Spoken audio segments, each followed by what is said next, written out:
കാലത്തുള്ളൊരു ഇതാണ് കേട്ടോ. AC servo motor കുറച്ച് പഴയ മോഡൽ ഐറ്റം ആണ്. അങ്ങനെ നമ്മൾ യൂസ് ചെയ്യുന്നില്ല. അപ്പൊ ഇതിന്റെ idea single phase induction motor പോലെ തന്നെയാണ് കേട്ടോ. 2 ഫേസ് ഉണ്ടാക്കും ഇവിടെ, സ്റ്റാർട്ടിങ് വൈൻഡിങ്ങും ഒരു സാധാരണ ഉള്ള ഒരു വൈൻഡിങ്ങും, മെയിൻ സപ്ലൈ വൈൻഡിങ്. ഇപ്പൊ നമ്മൾ നോക്കാം, ഏകദേശം അതേ ഐഡിയ തന്നെയാണ്, DC സെർവോന്റെ അതേ ഐഡിയ തന്നെയാണ്. പക്ഷെ ഇവിടെ 2 പൊട്ടൻഷ്യോമീറ്ററാണ് കേട്ടോ. നമ്മൾ നേരത്തെ PWM സിഗ്നൽ വെച്ചിട്ടല്ലേ എത്ര വോൾട്ടേജ് എത്ര ഡിഗ്രിയിൽ കറങ്ങണം എന്ന് പറയുന്നത്. ഇവിടെയോ ഒരു പൊട്ടൻഷ്യോമീറ്റർ വെച്ചിട്ടാണ് റെഫറൻസ് എത്ര ഡിഗ്രി കറങ്ങണം എന്നുള്ളത് കേട്ടോ. അപ്പൊ ഇത് നമുക്ക് ഒരു 180 ഡിഗ്രിയിൽ ഇതും കറക്കണം എന്ന് വിചാരിക്കാം, AC സെർവോ മോട്ടറിന് കറക്കണം എന്ന് വിചാരിക്കാം.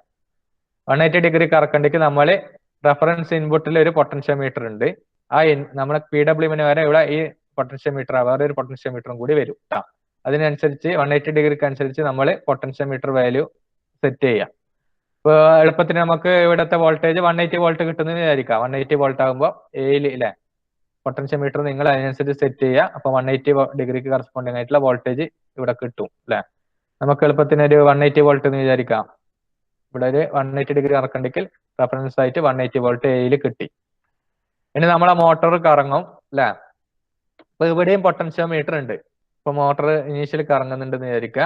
കറങ്ങുമ്പോ എന്താ പൊട്ടൻഷ്യോമീറ്റർ വാല്യൂ ഇത് കറങ്ങില്ല, നേരത്തെ പോലെ തന്നെ ഗിയർ സിസ്റ്റം ആണ്. അപ്പൊ കറങ്ങുന്നതനുസരിച്ച് ഈ പൊട്ടൻഷ്യോമീറ്ററിന്റെ വാല്യൂ ഈ പോയിന്റിൽ നിന്ന് താഴേക്ക് വരും. കറങ്ങുന്നല്ലേ, അങ്ങോട്ട് കറങ്ങുമ്പോൾ ഇത് താഴേക്ക് വരും. അങ്ങനെയാണ് പോകുന്നത്.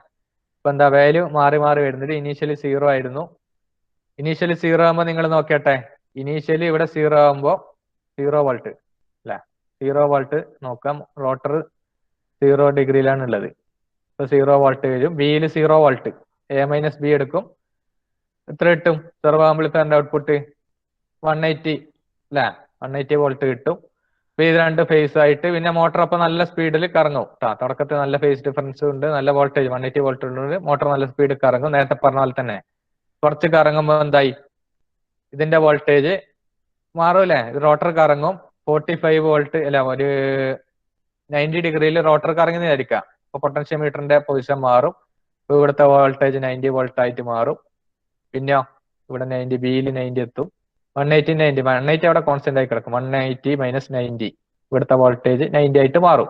അപ്പൊ കറക്കത്തിന്റെ സ്പീഡ് ഒന്ന് കുറയും അല്ലെ. 180 അല്ല, ഇപ്പൊ 90 വോൾട്ടേ ഉള്ളൂ. അപ്പൊ കറക്കത്തിന്റെ സ്പീഡ് ഒന്ന് കുറയും. പിന്നെ വീണ്ടും അപ്പൊ എന്നാലും കറങ്ങുന്നുണ്ടാവും, നമ്മളെ റോട്ടർ കറങ്ങുന്നുണ്ടാവും. കറങ്ങിയിട്ട് ഒരു 180 തന്നെ എത്തി എന്ന് വിചാരിച്ചോ. റോട്ടർ എത്തി 180 ഡിഗ്രിയിലെത്തി, കറങ്ങി 180 ഡിഗ്രി എത്തിയപ്പോ ഇതിന്റെ വാല്യൂ പൊട്ടൻഷ്യോമീറ്റർ പിന്നെ നല്ലോണം താഴേക്ക് പോയിട്ടുണ്ടാവും. ഒരു വോൾട്ടേജ് നമുക്ക് 180 വോൾട്ട് കിട്ടും അല്ലെ. 180 ഡിഗ്രി കറങ്ങിയാൽ ഇതിന്റെ ഔട്ട്പുട്ട് വോൾട്ടേജ് പൊട്ടൻഷ്യോമീറ്റർ കണക്ട് ചെയ്ത് ഈ ഭാഗത്ത് 180 വോൾട്ട് കിട്ടും. ഇവിടെ നോക്കിയാൽ ബിയിൽ 180 എത്തി. ഡിഫറൻസ് എടുത്ത് നോക്കിയാൽ A-B 0 ആയില്ലേ. 180 കറങ്ങുമ്പോൾ അപ്പൊ സെർവോ ആംപ്ലിഫയറിന്റെ ഔട്ട്പുട്ട് 0 ആണ് കിട്ടുക, 0 വോൾട്ട്.